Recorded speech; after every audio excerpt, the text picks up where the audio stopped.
Politicians are all talk, no action. Nothing's going to get done. They will not bring us, believe me, to the promised land.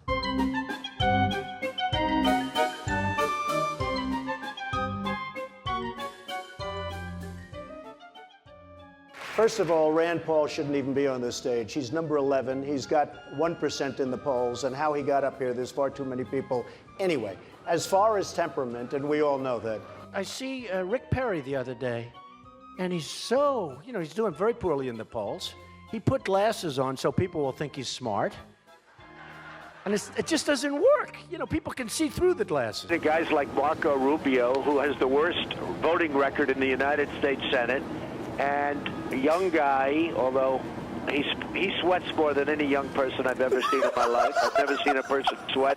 I've never seen a guy down water like he downs water. I've never seen, they bring it in buckets for this guy. But I have various people that I have to knock out before I get to the other race. And when I get to the other race, I will win that race. Jeb Bush is a low-energy person. For him to get things done is hard. You know what's happening to Jeb's crowd, as you know, right down the street? They're sleeping. They're sleeping now. Quote, look at that face. Would anyone vote for that? Donald Trump saying that and saying more about his Republican rival, Carly Fiorina. You have this guy, Lindsey Graham, a total lightweight. Here's a guy in the private sector. He couldn't get a job, believe me. Couldn't get a job. Senator, what a stiff. What a stiff. Lindsey Graham. By the way, he's registered 0 in the polls. 0. He's on television all the time. This guy, Lindsey Graham, gets out, and he's out there, and he calls me a jackass. I'm supposed to be nice. I'm trying to be nice. I'm working hard to be nice. But every time I turn on, I have some guy that is hitting me, like hard. Now, the reason they're hitting me, in all fairness, is when you register 0 in the poll, what the hell? They have nothing to lose. So Lindsey Graham says to me, please, please, whatever you can do. I'm saying to myself, what's this guy, a beggar? He gave me his number, and I found the card. I wrote the number down. I don't know if it's the right number. Let's try it. 202.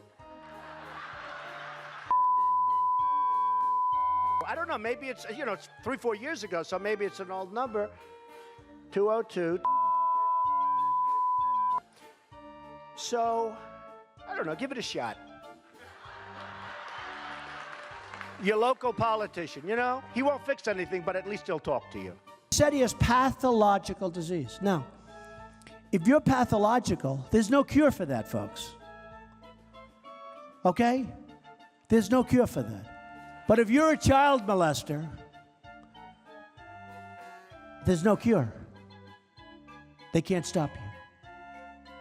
Pathological, there's no cure. Now, he said he was pathological. Okay. What have we come to? When we have to believe this kind of stuff, and we're going to put somebody in office who considers himself to have pathological disease. Read the definition in the dictionary of pathological disease. And I'm not saying it. He said it about himself before he knew he was going to run for office. He took a knife, and he went after a friend, and he lunged that knife into the stomach of his friends, but lo and behold, it hit the belt. It hit the belt, and the knife broke. Give me a break. Give me a break. Give me a break. The knife broke. Let me tell you, I'm pretty good at this stuff. So, I have a belt. Somebody hits me with a belt. It's going in because the belt moves this way. It moves this way. It moves that way. He hit the belt buckle. Anybody have a knife? You want to try it on me? Believe me, it ain't gonna work. You're gonna be successful. But he took the knife, he went like this, and he plunged it into the belt. And amazingly, the belt stayed totally flat, and the knife broke. How stupid are the people of Iowa? How stupid are the people of the country to believe this crap? So here's the good news. He's now saying all of that stuff happened because otherwise he's a liar. So Carson, oh, the knife broke. There it is. It's laying in the, oh. Good. So what he's saying is that these series of events, and he goes into the bathroom for a couple of hours, and he comes out, and now he's religious. And the people of Iowa believe him. Give me a break. Give me a break. He's not a war hero. He's a war hero. He's a war hero. 5.5 years. He's a war hero because he was captured. I like people that weren't captured, okay? I hate to tell you. She gets out and she starts asking me all sorts of ridiculous questions. And, you could see there was blood coming out of her eyes, blood coming out of her wherever. Written by a nice reporter. Now the poor guy, you got to see this guy. Oh, I don't know what I said. I don't remember. He's going like, I don't remember. Oh, maybe that's what I said. This is 14 years ago. They didn't do a retraction. That reporter he is talking about is Serge Kovaleski, who now works for the New York Times. As you can see right there, he suffers from a chronic condition that impairs movement of his arms. A Times spokesman says they find it outrageous that Trump would ridicule the man's... And Uma, how about Uma? Now, okay, here's the story. So Uma now is one of the people that it all sort of came through Uma. Who is Uma married to? One of the great sleazebags of our time.